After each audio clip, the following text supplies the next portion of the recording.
तो किसान बढ़ चले हैं और दिल्ली उत्तर प्रदेश के बॉर्डर पर अब पहुंचने ही वाले हैं। किसानों का एक काफिला जो सहारनपुर से चला था और नोएडा के ट्रांसपोर्ट नगर में रुका हुआ था और सुबह के वक्त जब ये नोएडा के ट्रांसपोर्ट नगर से आगे बढ़े हैं और अब ये लगभग उस जगह पर पहुंच गए हैं जहां पर दिल्ली पुलिस मुस्तैद नजर आ रही है। दिल्ली पुलिस का साफ तौर पर कहना है कि किसानों को वो दिल्ली में नहीं पहुंचने देंगे और किसानों का साफ तौर पर कहना है कि अगर उन्हें रोका जाता है तो फिर वो वहीं धरना देंगे।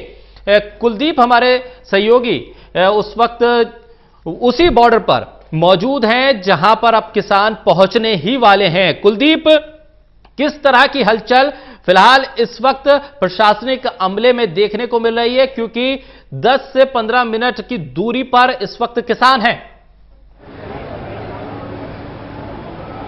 बिल्कुल, देखिए, किसानों का जो जनसैलाब दिल्ली की तरफ बढ़ रहा है वो किसी भी वक्त इस बॉर्डर पर पहुंच सकता है और ये बात दिल्ली पुलिस भी अच्छे से जानती है और यूपी पुलिस भी अच्छे से जानती है। तो लिहाजा दोनों पुलिस के बड़े आला अधिकारी यहाँ पर मौजूद है। चाहे दिल्ली पुलिस की बात करें या फिर गाजियाबाद पुलिस की बात करें, आप देख सकते हैं कि जो तमाम दोनों स्टेट्स की जो पुलिस के आला अधिकारी है वो यहाँ पर सुबह से ही मौजूद है और वो यहाँ पर जो तमाम कानून व्यवस्था है उसको संभालने की लगातार कोशिश कर रहे हैं। इधर आप देखेंगे कि एक ग्रुप है यूपी पुलिस के जवानों का। ये सारी की सारी ट्रैफिक की जिम्मेदारी जो नोएडा से या गाजियाबाद से दिल्ली की तरफ आ रहा है उसको संभालने का जिम्मा जो है गाजियाबाद पुलिस अपने हाथ में लिए हुए है और पुलिस ये सारा जो ट्रैफिक की व्यवस्था है इसको संभाल रही है। वहीं अगर आप बॉर्डर के उस तरफ देखेंगे तो मैं अपने कैमरामैन को चाहूँगा कि वो बॉर्डर का वो हिस्सा दिखाए। तो उस सारे हिस्से की जो जिम्मेदारी है कानून व्यवस्था को संभालने की वो दिल्ली पुलिस के हाथ में है। साथ में आपको तस्वीरों में जो अर्ध सैनिक सुरक्षा बल है वो भी दिखाई दे रहे होंगे। तस्वीरों में हमने आपको दिखाया कि किस तरीके से यहाँ पर वाटर कैनन मंगवा ली गई है, क्योंकि पुलिस किसी भी सूरत में कोई भी कोताही इस पूरे मामले में बरतना नहीं चाहती, क्योंकि ये वही बॉर्डर है जहां पर पिछली बार किसानों ने डेरा डाला था और वो लंबे वक्त तक इस बॉर्डर पर जम गए थे। उनके यहाँ पर जमने के बाद जो ट्रैफिक व्यवस्था थी NH-24 की दिल्ली की वो पूरी तरीके से चरमरा गई थी। तो लिहाजा इस बार पुलिस पिछले वाले मामले से थोड़ा सबक लेते हुए अपनी जो तैयारियां हैं उनको पुख्ता कर रही है, अपने इंतजाम पहले से ज़्यादा पुख्ता कर रही है। लेकिन चूंकि जो किसान हैं वो बड़ी संख्या में दिल्ली की तरफ आ रहे हैं, उन जो पदयात्रा है उसमें हजारों की तादाद में पश्चिमी उत्तर प्रदेश के किसान शामिल है। तो ऐसी भारी भरकम भीड़ को संभालना प्रशासन के लिए कतई आसान नहीं होगा, पुलिस के लिए कतई आसान नहीं होगा। लेकिन वास्तव में हालात क्या बनेंगे यहाँ पर इस बॉर्डर पे, वो असली तस्वीर तो साकिब तभी साफ होगी जब किसानों का जनसमूह इस बॉर्डर पर पहुँच जाएगा। उसके बाद देखना होगा कि पुलिस उनको किस तरीके से टैकल करती है, पुलिस उनसे किस तरीके से बातचीत करने की कोशिश करती है। गाजियाबाद के आला अधिकारी हमारे साथ मौजूद हैं, उनसे बातचीत करने की कोशिश करेंगे। श्लोक कुमार जी है हमारे साथ। सर, यूपी पुलिस की तरफ से क्या इंतजाम किए गए हैं? देखिए, यहाँ पे ट्रैफिक के लिए और लॉ एंड ऑर्डर के लिए व्यवस्था की गई है और हमारे पुलिस बल यहाँ मौजूद है।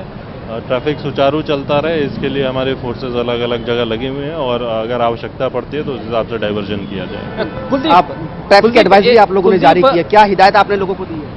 देखिए, NH पे क्योंकि मूवमेंट है अभी किसानों का, तो इसलिए यहाँ पे अवॉइड करने के लिए बताया गया है लोगों को कि अन्य रास्तों से वो दिल्ली अगर जाना हो तो नोएडा होते हुए या सीमापुरी तरफ से होते हुए। कुलदीप, एक सवाल ले लीजिएगा। कुलदीप, क्या पुलिस प्रशासन ट्रैफिक और इन तमाम इंतजामात के अलावा क्या किसी प्रशासनिक अधिकारी, किसी मंत्रालय से कोई अधिकारी, किसी मंत्री के पहुंचने का कोई शेड्यूल तय हो पाया है? क्योंकि ये तमाम जो प्रशासनिक अमला है ये इनकी कोशिश है किसानों को रोका जाए। किसान आगे बढ़ते हैं, वाटर कैनन का इस्तेमाल करेंगे, लेकिन दरअसल उनकी जो मांगे हैं उसको रिसीव करने वाला कौन है वहां पर?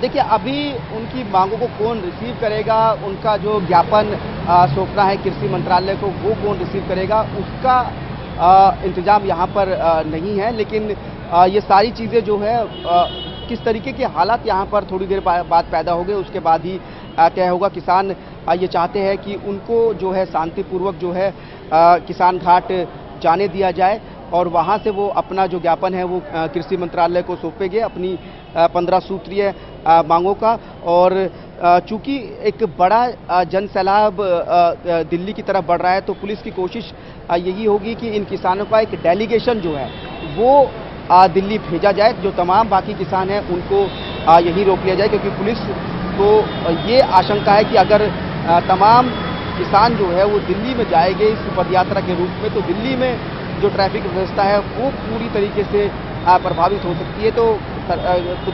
तो पुलिस है उसकी कोशिश यही रहेगी कि एक प्रतिनिधि मंडल किसानों का जो है वो किसान घाट भेजा जाए और उसके बाद उनको कृषि मंत्रालय भेजा जाए ताकि वो अपनी मांगे जो है वो सरकार तक पहुंचा सके। लेकिन इस किसान जो है इस ऑप्शन पर पुलिस के इस ऑप्शन को कितना स्वीकार करते हैं, कितना तैयार होते हैं मानने के लिए, ये तो बाद में ही पता चलेगा। लेकिन किसान फिलहाल उनका रुख यही है कि वो तमाम जो किसान जो दिल्ली की तरफ पदयात्रा के रूप में बढ़ रहे हैं वो सबसे पहले किसान घाट जाना चाहते हैं। सारे के सारे लोग, ये नहीं कि कुछ लोगों को यहाँ रोक लिया जाए और कुछ लोगों को आगे बढ़ने की इजाज़त दी जाए। जो तमाम लोग पदयात्रा के रूप में आ रहे हैं उनको किसान घाट जाने की इजाज़त दी जाए और उसके बाद उनको जो है कृषि मंत्रालय जाने की इजाज़त दी जाए। लेकिन जो यहाँ पर स्थिति दिख रही है, जो यहाँ पर हालात दिख रहे हैं शाकिर, उसको देखते हुए कहा जा सकता है कि किसानों को यहाँ से बढ़ने की इजाज़त